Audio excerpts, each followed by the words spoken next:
Hello dear students, एक बार फिर से हार्दिक स्वागत है आपका हमारे यूट्यूब चैनल पर। उम्मीद है आप सब ठीक होंगे, स्वस्थ होंगे। दोस्तों, एक बार फिर मैं आपके लिए एक डाउट क्लास लेके आया हूं। दोस्तों, जैसा कि आप जानते हैं, मैथ की डाउट क्लास में हम उन क्वेश्चन को सोल्व करवाते हैं जो हमारे स्टूडेंट्स व्हाट्सएप पे, टेलीग्राम पे या फिर यूट्यूब के माध्यम से हमें पूछते हैं। तो दोस्तों, आज भी कुछ स्टूडेंट्स ने हमसे डाउट पूछे थे, तो उन्हें हम सोल्व करेंगे। अगर आप भी नवोदय विद्यालय की तैयारी कर रहे हो तो ये वीडियो दोस्तों आपके लिए भी बहुत इंपॉर्टेंट होने वाली है। तो वीडियो को शुरू से लास्ट तक बिल्कुल ध्यान से देखना और एक एक क्वेश्चन को अच्छे से समझना। तो पहला क्वेश्चन क्या पूछा गया दोस्तों, तीन संख्याओं का योग 58 है। पहली संख्या का दूसरी संख्या से अनुपात 4:9 तथा दूसरी संख्या से तीसरी संख्या का अनुपात 9:16 है। पहली और तीसरी संख्या का योग है। दोस्तों, तीन संख्याएं हैं जिनका योग कितना है, 58। पहली और दूसरी संख्या का अनुपात 4:9 है। दूसरी और तीसरी संख्या का जो अनुपात रेशियो है वो कितना है, 9:16 है। तो हमें पहली और तीसरी संख्या का योग बताना है, यानी उनका सम बताना है। तो दोस्तों, हमें नहीं पता कि वो तीन संख्याएं कौन सी हैं। मान लो पहली संख्या है, फिर ये दूसरी संख्या है और ये क्या है दोस्तों, तीसरी संख्या है।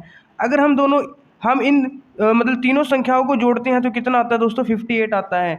अब दोस्तों, पहली और दूसरी संख्या का अनुपात 4:9 है। तो आपको पता है दोस्तों, अगर अनुपात 4:9 है तो हम पहली संख्या को 4x मान लेंगे और दूसरी संख्या को हम 9x मान लेंगे, क्योंकि इनका अनुपात 4:9 है।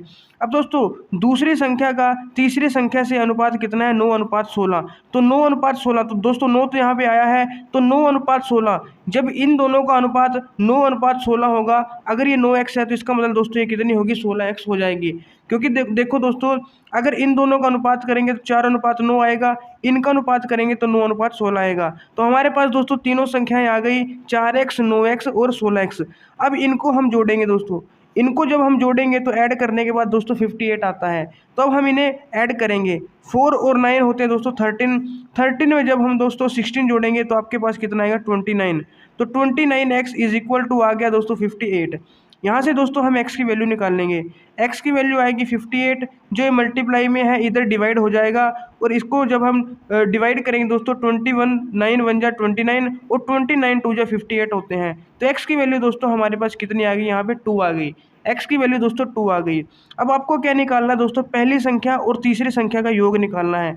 पहली संख्या दोस्तों हमारे पास 4x है और तीसरी संख्या दोस्तों कितनी है, 16x है। तो 4x और 16x इनका जोड़ निकालना है। दोस्तों, जब आप 4 और 16 को जोड़ोगे आपके पास 20x आता है। तो हमें 20x की वैल्यू यहाँ पे निकालनी है।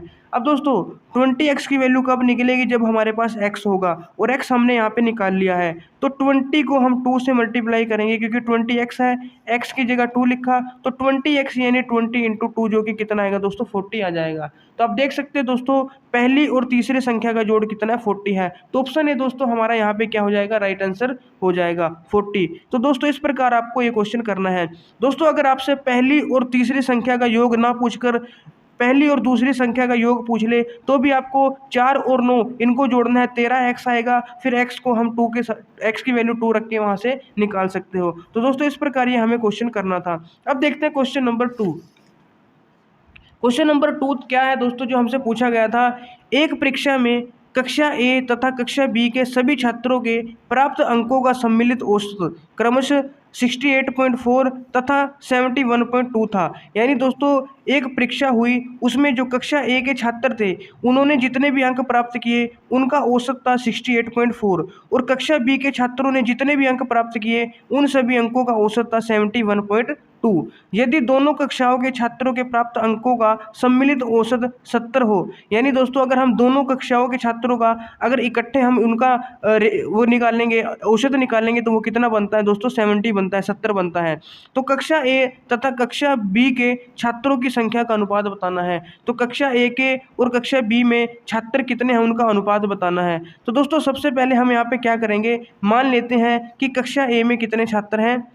कक्षा ए में जो छात्रों की संख्या है दोस्तों हम m मान लेंगे। कितनी मान लेंगे दोस्तों, m मान लेंगे। और कक्षा बी में दोस्तों हम छात्रों की संख्या कितनी मान लेंगे, n। तो कक्षा ए में दोस्तों m छात्र हैं और कक्षा बी में n छात्र हैं। हमें कक्षा ए तथा कक्षा बी के छात्रों की संख्या का अनुपात निकालना है, यानी a का m और b की कितने n है। तो हमें m अनुपात n निकालना है, यानी कि m/n यहाँ पे हमें निकालना है। तो सबसे पहले दोस्तों यहाँ पे कंडीशन पढ़ते हैं। एक परीक्षा में कक्षा ए के जो विद्यार्थी हैं उनका औसत 68.4 है। दोस्तों औसत का मतलब क्या होता है, मैं सबसे पहले आपको औसत का फॉर्मूला बता देता हूँ। औसत का फॉर्मूला क्या है दोस्तों, सभी औसत को दोस्तों इंग्लिश में हम एवरेज कहते हैं। क्या कहते हैं? एवरेज। तो एवरेज क्या है दोस्तों, सभी जो भी हमारे पास राशियां हैं सभी राशियों का योग करेंगे सबसे पहले, सभी क्वांटिटीज़ का सम करेंगे, राशियों का योग जितनी भी कुल राशियां हैं, और नीचे दोस्तों कुल राशियों की संख्या आती है। नीचे क्या आती है दोस्तों? कुल राशियों की संख्या। तो ये दोस्तों आपको फॉर्मूला याद रखना है। ऊपर हम क्या करते हैं दोस्तों, सम करते हैं जितनी भी क्वांटिटीज़ हैं, और नीचे जितनी भी क्वांटिटीज़ हैं उनका नंबर यानी उनकी संख्या लिखते हैं। अब दोस्तों हमने क्या माना कि कक्षा ए में कितने छात्र हैं? एम छात्र हैं। तो हमें इनके अंकों का योग निकालना है। मान लो दोस्तों जो पहला बच्चा है उसके A1 मार्क्स आए हैं, दूसरे बच्चे के A2 मार्क्स आए हैं, तीसरे बच्चे के A3 मार्क्स आए हैं। तो इस प्रकार दोस्तों एम बच्चे हैं, तो लास्ट में जो एमवा जो लड़का था, बच्चा था, उसके कितने मार्क्स आए हैं? AM मार्क्स आए हैं। तो अगर हम इनको ऐड करेंगे दोस्तों और फिर डिवाइड करेंगे किसके साथ? एम के साथ। यानी हमने जितने भी अंक थे उन सबको ऐड कर लिया और फिर जितना नंबर था, एम था जो नंबर, उसके साथ डिवाइड कर दिया। तो ये क्या आ गया दोस्तों? कक्षा ए के सभी छात्रों के जो प्राप्त अंक हैं उनका औसत आ गया। और जो कि आप देख सकते हैं दोस्तों यहाँ पे कितना दिया हुआ है? 68.4। तो हमारे पास दोस्तों पहली इक्वेशन बनी, A1 + A2 + A3 plus AM तक करेंगे और डिवाइड में M करेंगे तो कितनी वैल्यू आ गई? 68.4। यहाँ पे हमारे पास वैल्यू आ गई। अब दोस्तों अगर मुझे सिर्फ योग निकालना है, A1 + A2 + A3 + A4 plus ऐसे करके दोस्तों मुझे AM तक इनका जोड़ निकालना है। तो जो ये M है यहाँ पे डिवाइड में, ये इस साइड किस में चला जाएगा दोस्तों? मल्टीप्लाई में चला जाएगा। तो हमारे पास ये योग आ जाएगा। तो ये हमारे पास दोस्तों इक्वेशन 1 बन गई। अब दूसरी कंडीशन क्या है दोस्तों, जो कक्षा बी के छात्र हैं उनके अंकों का अगर हम जोड़ करके मतलब उनका औसत निकालेंगे तो 71.2 आता है। तो कक्षा बी के पहले छात्र का जो अंक है वो B1 अंक आए, कक्षा बी के दूसरे छात्र के अंक दोस्तों मान लो B2 है, तीसरे छात्र के अंक B3 हैं, और हमने कितने छात्र माने दोस्तों? कक्षा बी में n छात्र माने। तो जो nवां छात्र होगा लास्ट, उसके अंक कितने मान लिए हमने? BN। कितने मान लिए? BN। इनका औसत निकालना है। औसत निकालने के लिए हम क्या करेंगे दोस्तों, इनके जोड़ को इनकी संख्या यानी n नंबर है, n छात्र हैं तो n से डिवाइड कर देंगे तो औसत आ जाएगा। और जो कि कितना दिया हुआ है दोस्तों? 71 यहाँ पे आप देख सकते हैं 71.2 दिया हुआ है कक्षा बी के जो छात्र हैं उनके अंकों का औसत। तो यहाँ पे हम लिखेंगे दोस्तों 71.2। सिमिलरली दोस्तों जैसे हमने इसको m को इस साइड भेजा था, ये मल्टीप्लाई में चला गया था, n को हम इस साइड भेजेंगे, मल्टीप्लाई में चला जाएगा। तो हमें क्या मिलेगा दोस्तों? कक्षा बी के सभी छात्रों के जो प्राप्त अंक हैं उनका जोड़ मिल जाएगा। तो B1 + B2 + B3। सिमिलरली दोस्तों इसको हम BN तक ऐड करेंगे और 71.2 और n यहाँ पे मल्टीप्लाई में चला जाएगा। तो दोस्तों ये बनी हमारे पास इक्वेशन 2। तो दो इक्वेशन आ गई दोस्तों, एक आ गई ये वाली, इनका जोड़ आ गया, और एक दोस्तों हमारे पास इनका जोड़ आ गया। तो कंडीशन से हमने दो यहाँ पे क्या बना ली दोस्तों? इक्वेशंस बना ली। अब उसके बाद क्या लिखा है दोस्तों, यदि दोनों कक्षाओं के छात्रों के प्राप्त अंकों का सम्मिलित औसत, यानी जितने भी टोटल दोनों कक्षाओं के छात्र बने दोस्तों उन सब का अब औसत निकालना है, जो कि कितना है? 70 है। तो दोस्तों अब यहाँ पे देखो हमें सभी जोड़ने हैं, सभी छात्र कक्षा ए के भी और कक्षा बी के भी। तो कक्षा ए के छात्र जोड़ेंगे A1 + A2 + A3 प्लस कहाँ तक दोस्तों? AN तक। और फिर कक्षा बी के भी जोड़ने हैं दोस्तों, मतलब उनके छात्रों के जो अंक आए हैं वो B1 B2 B3, और ये कितने हैं दोस्तों? ये n है दोस्तों और ये वाले m है। तो यहाँ पे आएगा AM और यहाँ पे आएगा AN। तो इन सबको जोड़ने के बाद दोस्तों हमें क्या करना है? डिवाइड करना है टोटल नंबर से। तो ये कितने हैं दोस्तों? m थे छात्र A के, और कक्षा बी के छात्र कितने दोस्तों? n थे। A के m थे और कक्षा बी के n थे। तो दोनों को जोड़ेंगे तो m + n यहाँ पे इनकी संख्या हो जाएगी, जो कि किसके इक्वल दिया है दोस्तों? इनका औसत 70 के इक्वल दिया है, 70 के इक्वल। अब दोस्तों आप यहाँ पे देख सकते हो हमने यहाँ इसका जो A1 + A2 + A3 और AM तक जब हमने ऐड किया, यहाँ पे हमने इसकी वैल्यू निकाली 68.4 m। कितनी वैल्यू है दोस्तों? 68.4 m। तो क्या दोस्तों हम इस वैल्यू को यहाँ पे लिख सकते हैं इसकी जगह? तो यहाँ पे हम लिखेंगे 68.4 m, यहाँ पे हम लिख देंगे, प्लस जो B1 + B2 + B3 + BN तक है दोस्तों ये रहा दोस्तों B1 plus B2 plus B3 Bn तक, इसे ऐड करने के बाद 71.2 n आता है, 71.2 n यहाँ पे आता है। तो इसकी जगह दोस्तों हम ये लिख देंगे। और डिवाइड में कितना है दोस्तों, m प्लस n है, जो कि किसके इक्वल है दोस्तों, 70 के इक्वल है। किसके इक्वल है दोस्तों, 70 के।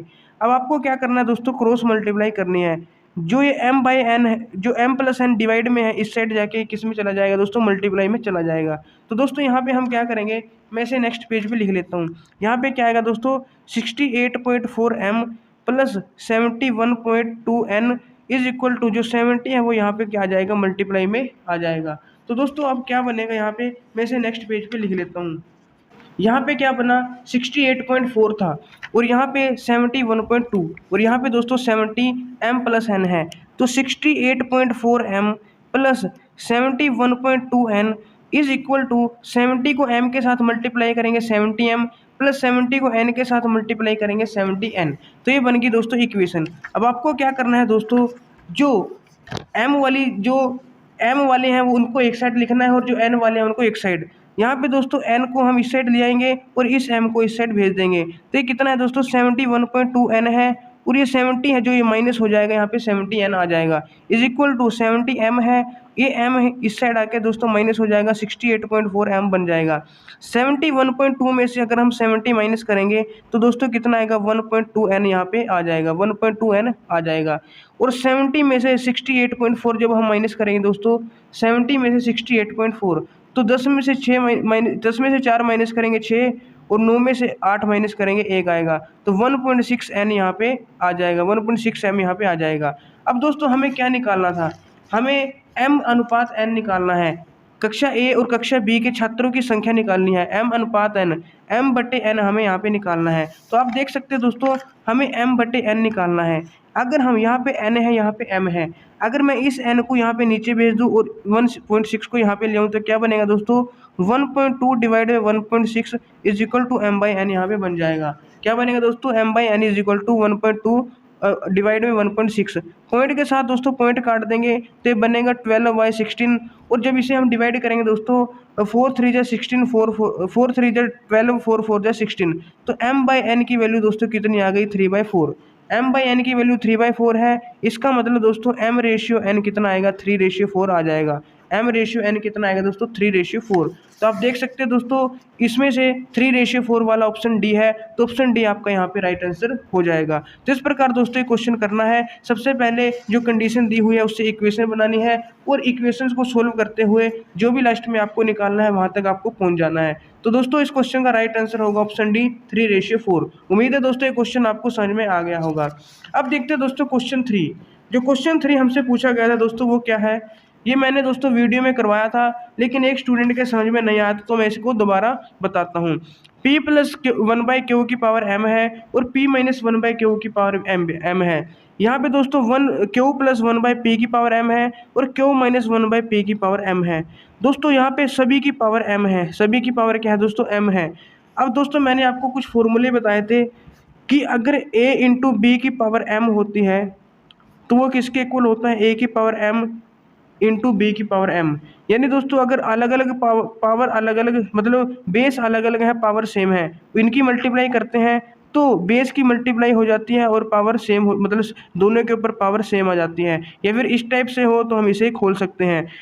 तो यहाँ पे देखो दोस्तों, p प्लस 1/q है, इसकी पावर m है, और यहाँ पे p माइनस 1/q है, इसकी पावर भी m है। तो जब मैं इन दोनों को मल्टीप्लाई करूँगा दोस्तों, तो मैं क्या लिख सकता हूँ, p प्लस 1/q, जैसे यहाँ पे a की पावर m और b की पावर m थी, तो a गुना b कर दिया दोस्तों, तो इसकी पावर भी m है, इसकी भी m है, तो इन दोनों को मल्टीप्लाई करके पावर m लिख दूंगा दोस्तों। तो p प्लस 1/q, और यहाँ पे आएगा p माइनस 1/q, और इस पूरे की पावर कितनी हो जाएगी दोस्तों, m हो जाएगी।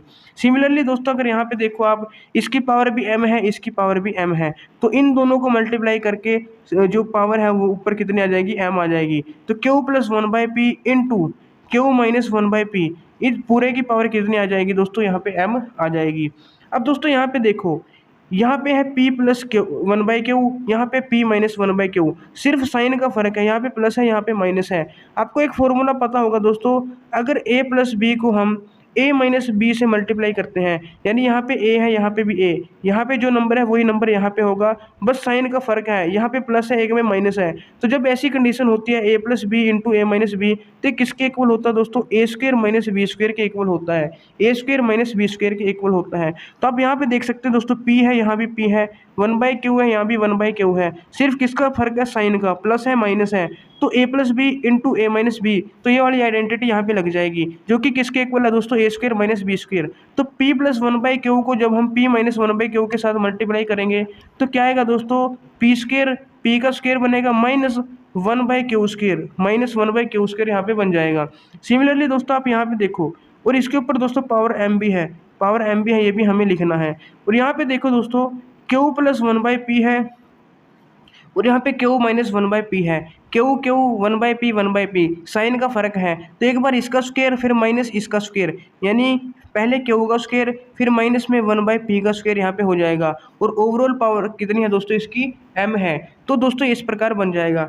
अब दोस्तों अगर a/b, a की पावर भी m है और b की पावर भी m है, यानी कोई चीज़ ऊपर लिखी है उसकी पावर भी m है और नीचे लिखी है उसकी पावर भी m है, तो a/b यानी पूरे की पावर कितनी हो जाती है, m हो जाती है। तो ये फॉर्मूला भी आपको पता होगा। तो यहाँ पे दोस्तों आप सब कुछ भूल जाओ, इसे एक नंबर मान लो a, तो इसकी पावर भी m है और इसकी पावर भी m है, तो हम डिवाइड करके दोस्तों ओवरऑल पावर m लिख सकते हैं, यानी p square minus 1/q square. अब 1/q स्क्वायर क्यों लिखा दोस्तों, 1 का स्क्वायर तो 1 होता है और q का स्क्वायर तो क्या होगा, q स्क्वायर हो जाएगा, डिवाइड में यहाँ पे q स्क्वायर माइनस 1 का स्क्वायर 1 और p का तो स्क्वायर, p का स्क्वायर आ जाएगा। इस पूरे की पावर दोस्तों कितनी आएगी, m आएगी। क्यों आएगी दोस्तों, क्योंकि ऊपर भी पावर m नीचे भी पावर m, तो बेस अलग अलग है पावर सेम है, बेस अलग अलग है पावर सेम है, तो डिवाइड करके टोटल पावर m लिख देते हैं। तो ये बनेगा दोस्तों p square minus 1/q square divide में q square minus 1/p square और इसकी पावर m। अब दोस्तों यहाँ पे हमें एलसीएम लेना है, तो यहाँ पे देखो दोस्तों, जब हम इसका एलसीएम लेंगे तो ये तो q स्क्वायर आएगा, कितना आएगा दोस्तों, q स्क्वायर, क्योंकि इसका एलसीएम q स्क्वायर यहाँ पे 1 है, तो q स्क्वायर की p स्क्वायर के साथ मल्टीप्लाई होगी, p square q square minus 1, p square q square minus 1 divide में यहाँ पे कितना एलसीएम आएगा दोस्तों, p स्क्वायर, कितना आ गया, p स्क्वायर की दोस्तों यहाँ पे दोस्तों p स्क्वायर एलसीएम लिया, तो इसके साथ दोस्तों क्या बचेगा, p स्क्वायर गुणा करना पड़ेगा p स्क्वायर बनाने के लिए, तो p स्क्वायर की फिर इसके साथ मल्टीप्लाई होगी, तो p square q square minus के 1, यहाँ पे भी क्या आएगा, p square q square minus के 1 डिवाइड में p स्क्वायर, और इसके ऊपर पावर कितनी है दोस्तों, m है, इसके ऊपर पावर कितनी है, m है। इसको सोल्व किया दोस्तों तो ये आया, और इसको सोल्व किया तो क्या आया, ये आया। अब दोस्तों यहाँ पे देखो, अगर मैं इसको थोड़ा जो अंदर यहाँ पे लिखा ब्रैकेट के, यहाँ पे क्या लिखा है, p square q square minus 1 divide में q स्क्वायर है, और डिवाइड में दोस्तों फिर डिवाइड में क्या है, p square q square minus 1 divide p square, ये है।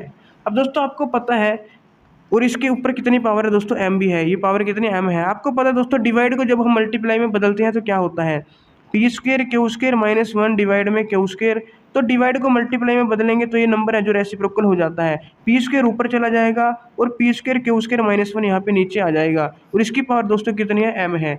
अब दोस्तों ये देखो, p square q square minus 1 और यहाँ पे p square q square minus 1 है, तो ये दोनों कैंसिल हो जाएंगे, कितना बचेगा, p square by q square, कितना बचा दोस्तों यहाँ पे, p square by q square, और इसकी पावर कितनी है, m, तो पावर m है दोस्तों, तो मैं यहाँ पे लिख देता हूँ दोस्तों, कितना बचा, p square by q square और पावर कितनी है, m, तो दोनों की पावर 2 है, तो 2 पावर बाहर आ जाएगी, जो कि कितना बनेगा, p बाय q की पावर 2 और ऊपर पावर कितनी है, m, तो पावर की पावर हो गई दोस्तों, तो ये मल्टीप्लाई हो जाएगा, तो p बाय q और इसकी पावर कितनी हो जाएगी दोस्तों, 2m, 2 इंटू m 2m। तो दोस्तों इसका जो लास्ट में आंसर बनेगा वो कितना बनेगा, p बाय q की power 2m, p by q की पावर 2m। तो इस प्रकार दोस्तों ये क्वेश्चन करना है, ये पहले भी करवाया था लेकिन एक बार और आपको समझा दिया। आपको रूल्स याद होने चाहिए दोस्तों, कहाँ पे कौन सा रूल लगा है। अगर आपको रूल्स पता चल गया, आइडेंटिटीज पता चल गई कि कहाँ पे कौन सा फॉर्मूला लगा है, फिर आपके लिए बहुत ही आसान है। तो क्वेश्चन इसका जो राइट आंसर है दोस्तों, p बाय q की पावर 2m, ऑप्शन ए यहाँ पे राइट आंसर हो जाएगा, p बाय q की पावर 2m। तो दोस्तों ये था क्वेश्चन नंबर 3। अब देखते हैं दोस्तों क्वेश्चन नंबर 4। दोस्तों क्वेश्चन नंबर 4 बहुत ही इजी क्वेश्चन है, एक स्टूडेंट ने पूछा था, लेकिन मैं फिर भी आपको बता देता हूँ। मुझे लगता है यहाँ पे माइनस में शायद उसको थोड़ी प्रॉब्लम होगी। तो देखो दोस्तों, जब भी हम किसी भी माइनस वाले नंबर का अगर स्क्वायर करते हैं तो स्क्वायर जो वो प्लस में ही आता है। किस में आता है? प्लस में, क्योंकि माइनस की जब हम माइनस के साथ मल्टीप्लाई करते हैं तो प्लस आता है। स्क्वायर का मतलब यही है दोस्तों, 2 बार मल्टीप्लाई करना तो प्लस हो जाता है। लेकिन किसी भी माइनस वाले नंबर का जब हम क्यूब करते हैं दोस्तों, तो इसका मतलब है minus x into minus x into minus x. तो क्यूब करेंगे दोस्तों तो माइनस माइनस तो प्लस हो गए, लेकिन एक माइनस फिर भी यहाँ पे रह जाता है। तो ये आएगा दोस्तों माइनस एक्स क्यूब। कितना आएगा दोस्तों? Minus x cube. तो स्क्वायर में तो दोस्तों प्लस हो जाता है, लेकिन क्यूब में क्या होता है? हमेशा माइनस होता है। अब ये कितना है दोस्तों? -216 है। -216 इसे हम क्या लिखेंगे दोस्तों? 6 गुना 6 गुना 6, 6 गुना 6 गुना 6। तो यहाँ पे देखो दोस्तों 6 -6, इसको दोस्तों हम माइनस आगे लेके ऐसे भी लिख सकते हैं, या फिर सबके आगे हम माइनस भी लिख सकते हैं। -6 इंटू -6 इंटू -6, क्योंकि दोस्तों 6 का जब हम क्यूब करते हैं तो 216 होता है। 6 का क्यूब कितना होता है? 216। 6 6 के 36, और फिर यहाँ पे 6 6 के 36, 6 3 18 और 3 21, तो 216 होता है। और अगर हम -6 का क्यूब करेंगे दोस्तों तो वो -216 होगा, क्योंकि माइनस माइनस प्लस, वो एक माइनस यहाँ पे रह जाएगा। तो दोस्तों -6 का क्यूब 216। उसके बाद दोस्तों यहाँ पे 729 है। तो 729 किसका क्यूब होता है दोस्तों? 9 का। 9 का क्यूब होगा दोस्तों 9 इंटू 9 इंटू 9, 9 9 जा 81, और 81 की 9 के साथ जब हम मल्टीप्लाई करेंगे तो 729 आएगा। कितना आएगा? 729। तो ये दोस्तों क्या है? ये हमारा -6 का क्यूब है, और ये हमारा जो है 9 का क्यूब है। तो यहाँ पे मैं इसको दोबारा लिख देता हूँ, -216 इंटू 729 की पावर 1/3 है। तो ये क्या है दोस्तों? -6 का क्यूब इंटू ये क्या है दोस्तों? 9 का क्यूब, और इसकी पूरे की पावर कितनी है दोस्तों? 1/3 है। पावर कितनी है? 1/3। अब दोस्तों यहाँ पे देखो, ये -6 है, ये 9 है, इसको भूल जाओ थोड़ी देर के लिए। तो ये 3 है, ये यहाँ भी पावर 3 है, यानी पावर तो सेम है दोस्तों, लेकिन जो बेस है वो अलग अलग है। a की पावर m इंटू a की पावर n। तो अभी अभी आपको बताया था दोस्तों, जब बेस सेम होता है और पावर क्या होती है, सॉरी, बेस अलग अलग होता है और पावर सेम होती है, a की पावर m इंटू b की पावर m। तो बेस की मल्टीप्लाई हो जाएगी और पावर दोनों की सेम आ जाएगी। तो a की पावर m इंटू बी की पावर m क्या होता है? a इंटू बी की पावर m। तो -6 इंटू 9 हो जाएगा, और इसकी पावर 3 हो जाएगी। फिर इस पूरे की पावर कितनी है दोस्तों? 1/3 है। तो अब आपको पता है दोस्तों, पावर के ऊपर पावर होती है तो वो मल्टीप्लाई हो जाती है। तो 3 के ऊपर कितनी पावर है? 1/3, तो मल्टीप्लाई होगी, सिर्फ कितना बचेगा? 1 बचेगा।